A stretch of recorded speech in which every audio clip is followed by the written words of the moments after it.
Hey everyone, Steve Kim here. Welcome to the Be Great, Be Kind Steve Kim Experience podcast. I am super excited to have Marissa Sheff, the owner and founder of Sock Footage, with us today.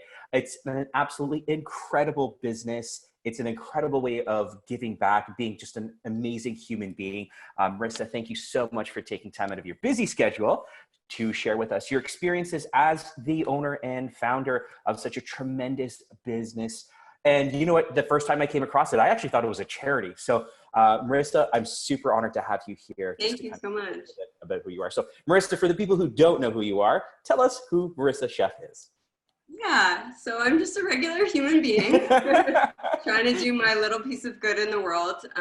But essentially my company was started because I used to work for a very large sock manufacturer for about 5.5 years. And during my time there as a corporate account manager, I learned something that most people just don't know, which is that socks are the most needed and least donated item to homeless shelters.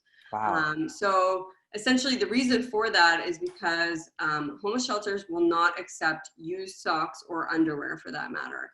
And so when you think about donating to a shelter, often, you know, you kind of go through your closet at the end of a season to see what you might give away, but often it's used clothing, you throw it into a bag and you drive it over to the shelter. With regards to socks and underwear, you never think of going to the store, buying new, and then dropping it off at the shelter. So oddly, there's a shortage in that area in terms of supplies. And when I learned that, I wanted to be able to help out, use my experience in the industry and my relationships with different suppliers to be able to give back. Giving back has been an extremely important component in my life. I volunteered at the Center for Addiction and Mental Health for about 5.5 years, working at their library at Queen and Ossington. Actually, I was working there on Monday nights playing board games with their clients. And the library was an open space that didn't feel like a hospital, and it was open to people off the streets as well. So not just the clients of the center. And what I sort of took away from that experience was that people that were coming in to socialize. They really craved connection and conversation and just wanted to be heard and seen. I think we talked about this early on, but I heard a crazy statistic on the radio that homeless people only hear their names about 4 times a year. That blew me really away. Blew my mind. Yeah, that blew me away. But when you think about it, it makes sense because, you know, when you're passing people on the street, no one's really taking the time to connect. And so that was sort of the foundational idea behind my business. When I decided to leave the sock company, I wanted to find a way to combine, you know, all the experience that I had from there with an opportunity to give back, but also to reconnect with community. So the business is basically an online sock subscription and retail store, and the model is a one-for-one giving model. Pre-COVID, the idea was when you buy a pair of socks, we give you a complimentary pair to donate back to the homeless community. And consumers have the option to either have the donation sock, which is this gray men's basic cotton sock, shipped out with their order to be able to give face-to-face, so that we're creating that opportunity or touch point to have that visual impact of the giving and the receiving. Or if, you know, people weren't as comfortable to give face-to-face, we had arranged to donate on their behalf, in which case we partner with charities that redistribute the socks to homeless shelters. This is all pre-COVID. Okay. So now, obviously, during COVID, we're less we're trying to keep everyone in a safe space. And so not as encouraging people to donate face-to-face, but we still want to make sure that those donations are getting out to people in need. The homeless community is an especially vulnerable population during the pandemic and even pre-pandemic. So we want to make sure that we're still getting those supplies out to the people who need them on the streets. And so we've partnered with a charity called Ve'ahavta, and they actually have a mobile outreach van that continues to circulate the city, distributing supplies to people on the streets. So that was really important that I let my consumers know that the donations are still getting to people in need, and they need it now more than ever, you know, with limited access to everything really. You know, they really could use our support. So you had shared with me, and I think that's such a tremendous initiative. And I think it's something that right now more than ever, like everyone has to know about this. Everyone has to hear about this message. And just, you know, you've taken your passion of giving back, you've coupled it with a great business. One thing you shared with me was, you know, one of the things that we spoke before getting onto the podcast was, you know, Steve, my product exists in, I think it was the Bay. I think you had mentioned to me, and that although it exists there, the price level is still the same with regards to kind of a competitor. So really at the end of the day, like you're taking out of your bottom line to support, you know, the disenfranchised communities in and around Toronto. So I think that's such a noble and tremendous initiative that you're spearheading. Yeah, I mean, the idea was, I didn't want people to think that they were paying extra for the donation socks, because they're not. And so, you know, they're given the choice, if they're given the choice to buy the socks from me or the Bay, it's the same price, but I'm incorporating the social component, which I think, you know, at the end of the day, I think it's sometimes important to try and help people push outside of their comfort zones.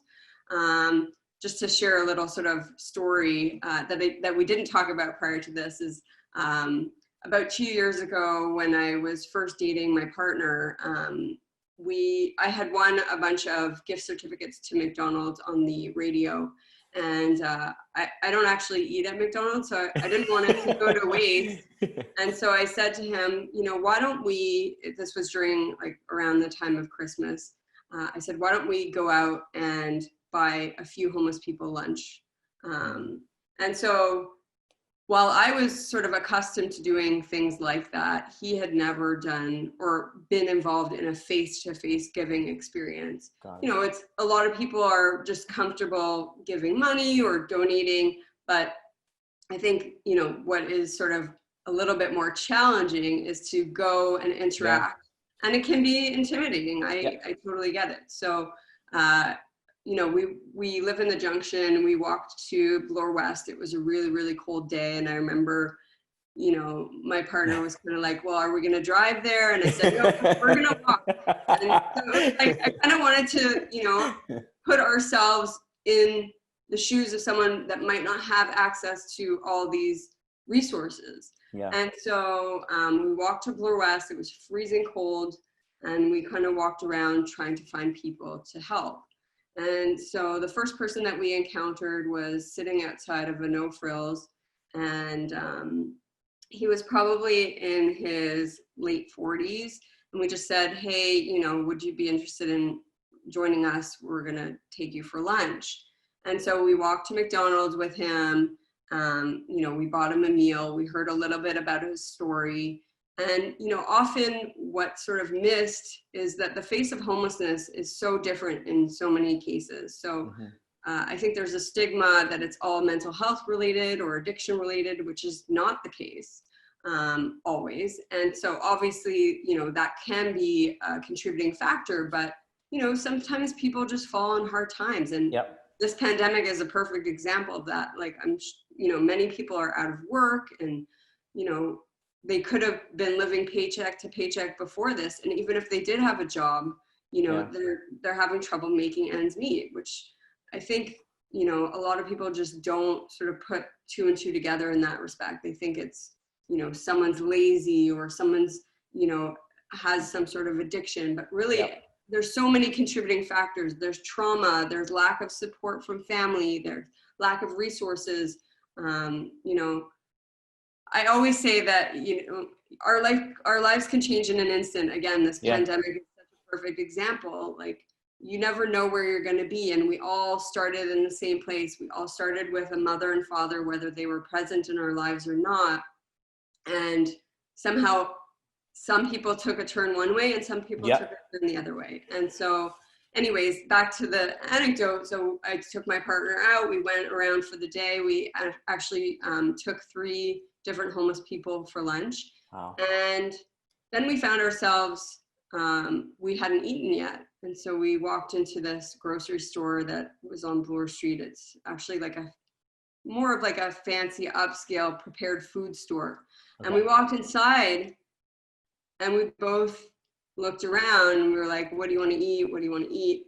And then we just both broke down in tears. Oh, wow. Because it was such an experience that we had just had, and it really put things into perspective. And then we felt guilty for being in such a beautiful, fancy grocery store, you know, for ourselves. So it was a really eye-opening moment, even for me, where I had done stuff like this before. And then to see the impact that it had on my partner just made me realize, like, we need to be pushing more people into these situations so that they understand how lucky they are. I certainly appreciate how lucky I am and how many opportunities I've had in my life that other people have not had. And continuously doing things like that is such a good reminder to not take things for granted. So it's so, you know what, like that story just gave me chills, because I don't know if I shared with you, I was a former school teacher, elementary school teacher for 16 years up in Thornhill.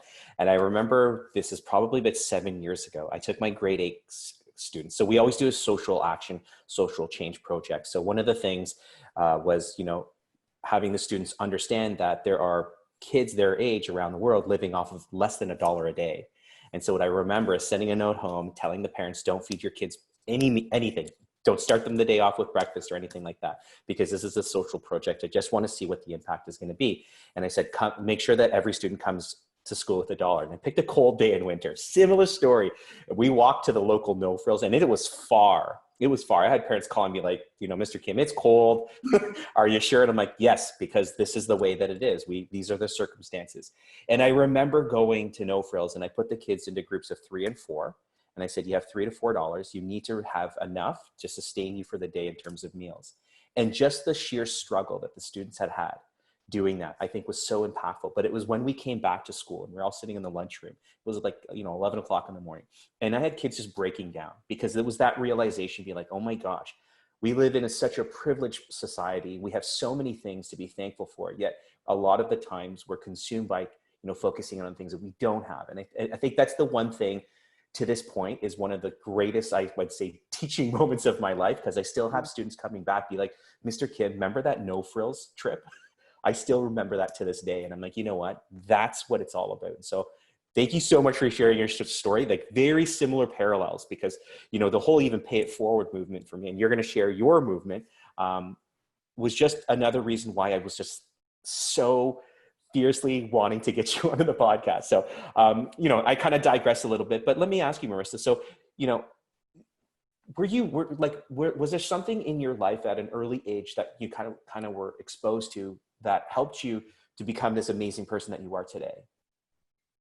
Well, first of all, I will say I'm no more amazing than anyone else. I literally just feel a responsibility based on how lucky I was in my life to give back, because honestly, it weighs on me heavily. Yeah, it does. Yeah.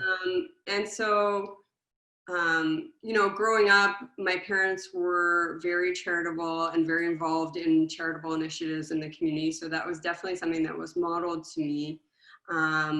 I do remember, so I'm originally from Montreal. And so at one point I had been laid off from my job there. And while I was taking time to find a new opportunity, I decided to volunteer at a food bank.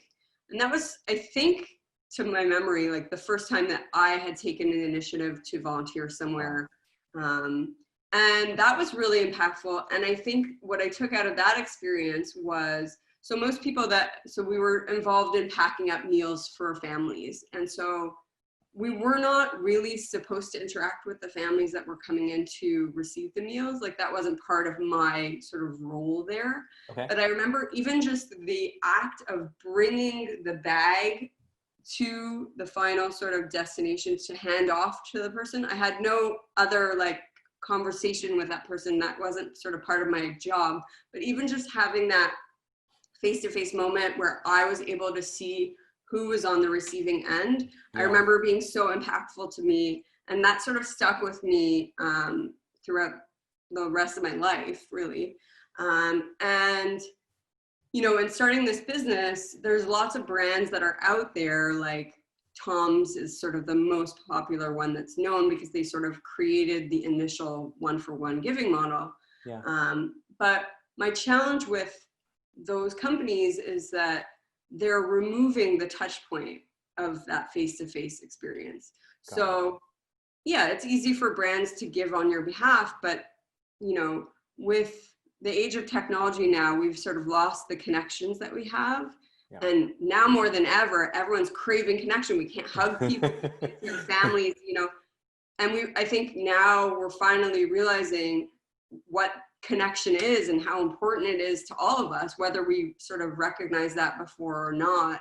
Yeah. And that's kind of what I was trying to promote is, you know, that touch point, that impact moment is just so powerful. And Yeah. without it, it's kind of like, hey, yeah, I donated, you know, I bought Tom's shoes and they donated a pair of shoes on my behalf. Yeah. You don't get to see who's getting it. You're missing that sort of aha moment. Yeah. I love that connectivity, because it's such a fundamental component in terms of giving, because you're right. And not to knock anyone who donates online and stuff, but you do remove that connectivity. And so I think it's so tremendously important. So tell everyone, Marissa, like your business model, you know, you had shared with me that, you know, with regards to vending machines, like where can people go to find your product? So apart from online. Yeah, right now, the main place is sockfootage.com. So that's the online sock subscription and retail store. So you either have the option to buy socks individually there. And so we offer men's, ladies, and kids socks. So I brought a few examples to show, but nice. With Father's Day coming up, we've got the bacon and egg socks. And we also have a section for combo sets. So if you wanted to get matched kids and dad. I love it. Mom, dad, and kids matching socks. And then we also have some women's socks. So our Toronto sock is pretty popular. Nice. Awesome. But essentially, the primary spot to find us right now is online on our site. We also offer sock subscriptions. So with Father's Day coming up, it's a nice way to surprise someone. So essentially you get 2 pairs of novelty socks each month, and they're a surprise. You don't know what's coming. Nice. And then you also get 2 pairs of donation socks. So again, when you check out at cart on the site, you get the option to either have us ship the donation socks out with your order to be able to give to your charity of choice or to give out face-to-face, or we can sort of take care of the donation on your behalf. So you have that option. And I provided the option because I wanted people to feel comfortable around giving. So if you're not quite there yet with the face-to-face giving, you can still feel good about what you've done. Yeah. And people get there. Like, for example, when we first started this whole thing, I keep saying we, but it's really just me. When I first started this, I had a cousin order a year subscription of socks. And for the first month, she opted to have us donate the socks on her behalf. And then she called me up on the second month and she said, you know what, I think I want to change. Can you ship me the socks next month? And I was like, of course, I get so excited when people want to give out in person.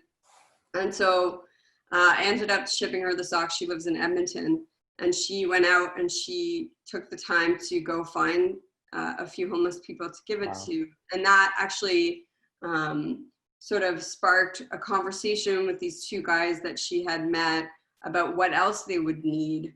And she had a really positive experience and chatted with them for a long time and posted about it on social media, which is kind of what I'm trying to encourage also, to sort of break the stigma and create awareness around this issue with homelessness.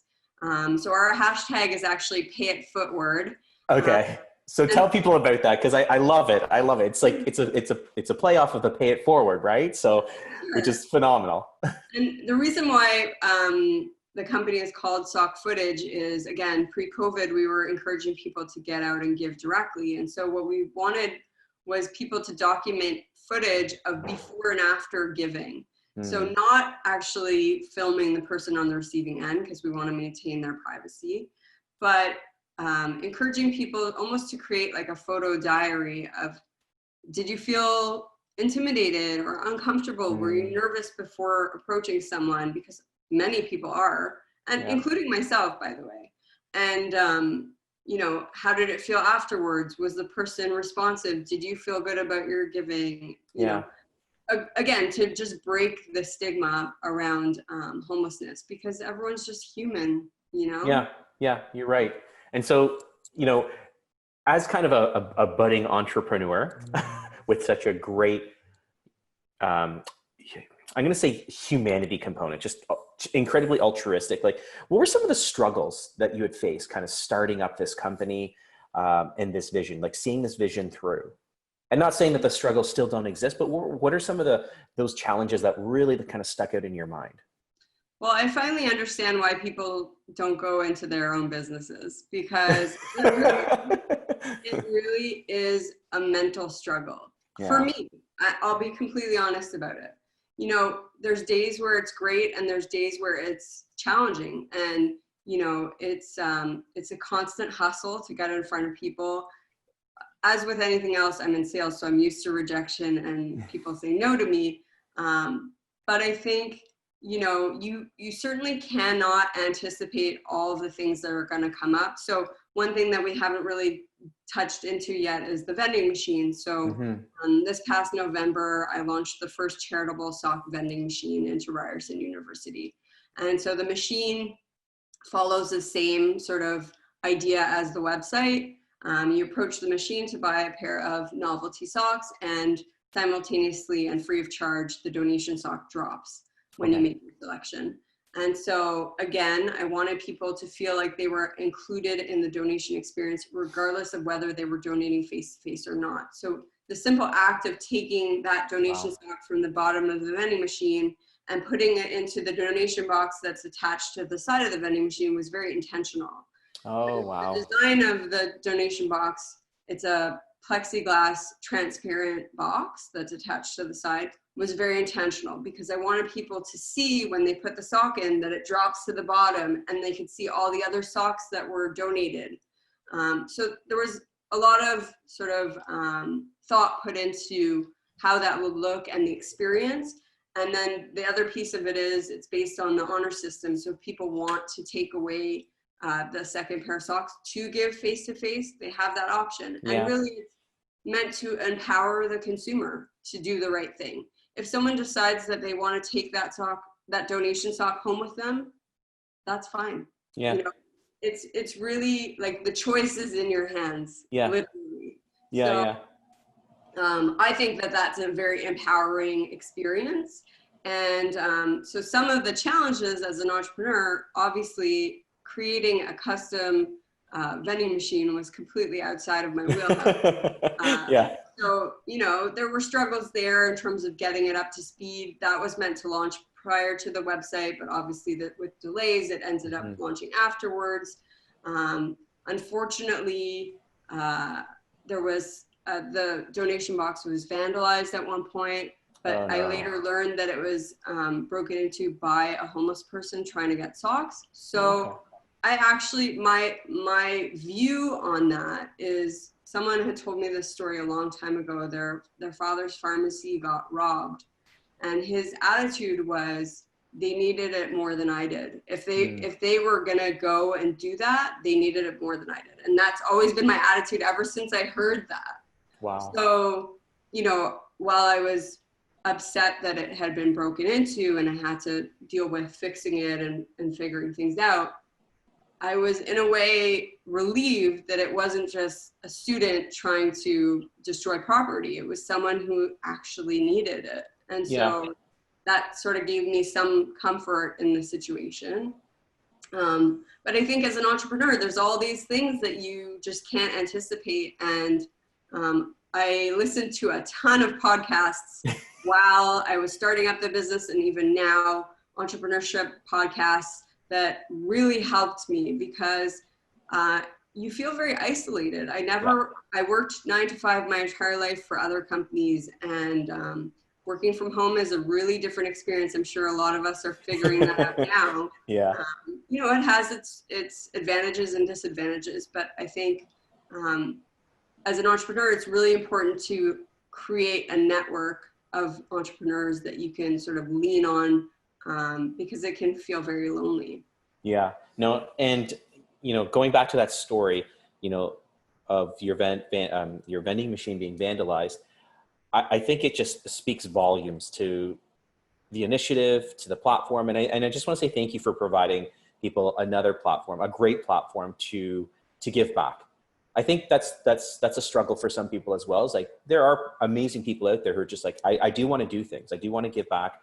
And just sometimes they're faced with the challenge of I just don't know where to go. And so that's the purpose of this podcast, is not only to promote your tremendous business, but equally as important is the platform for people to get out and give and do what they possibly can and things. So the last thing we're going to end off with, Marissa, is for those people who don't know where to find you, where do you exist on social media, your website, everything like that?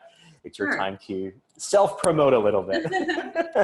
So the website is sockfootage.com, and on social media, we're on Twitter, Instagram, and Facebook, and it's all at Sock Footage Co. Co. And we have a number of promotions going on right now. One with a local beer company called Red Thread Brewery. We're doing a Father's Day gift pack bundle, so a 12-pack of beer with a pair of men's beer socks. There's lots of interesting collaborations happening. This week, I'm also partnered with United Jewish Appeal.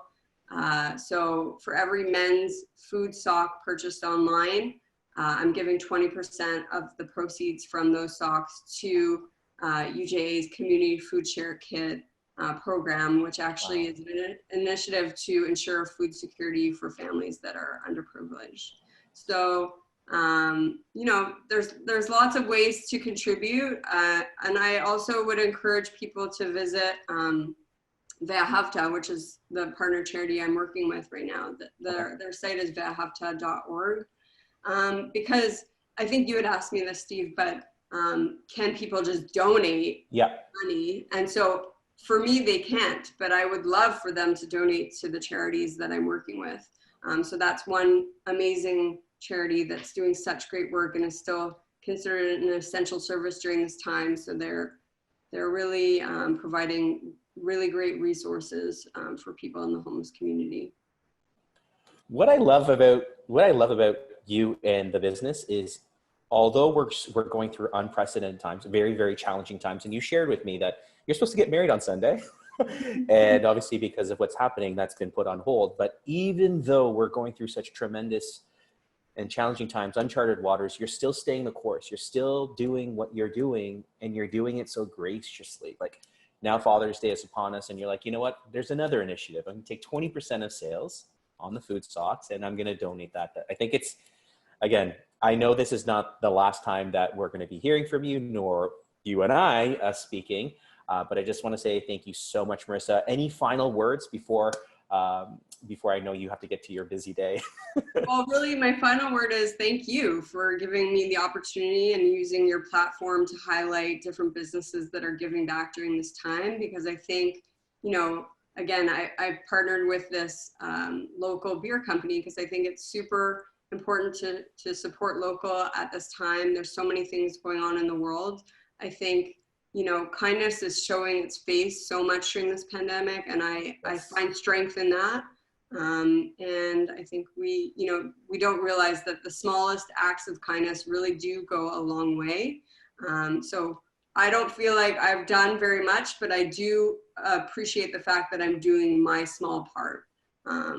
So I encourage people to get out and do their small part, because I think you don't realize the impact that it has. Even so, this week I'm about to drop off another 250 donation socks to the charity. That's amazing. That's so good. Just hit a milestone. So Since the business started, I've donated, or really with the help of everyone else, have donated 2,500 pairs of donation socks. Oh, wow. That's amazing. Congratulations. That's So huge. that's 2,500 people that didn't have socks before, or, you know, that needed it, that are going to get it. And so even if it was just one pair of donation socks, it really changes one person's life. Yeah. So. Wow. That's amazing. Such a tremendous, tremendous milestone. I'm sure you're going to exceed it very, very much, like moving forward, like going to continue to exceed your milestone. So Marissa, thank you so much for sharing your time with us, your incredible story, your incredible business, and just your incredibly genuine human nature and your willingness to always give back and see kind of kindness through. So thank you so much, Marissa. For everyone watching and listening, I will put all of Marissa's contact information in the post. So please make sure you not only check her out, you please make sure that you start buying some of those amazing socks and start giving back. Marissa, thank you so much. Thank you, Steve. As always, everyone, be great, be kind, everyone. Take care.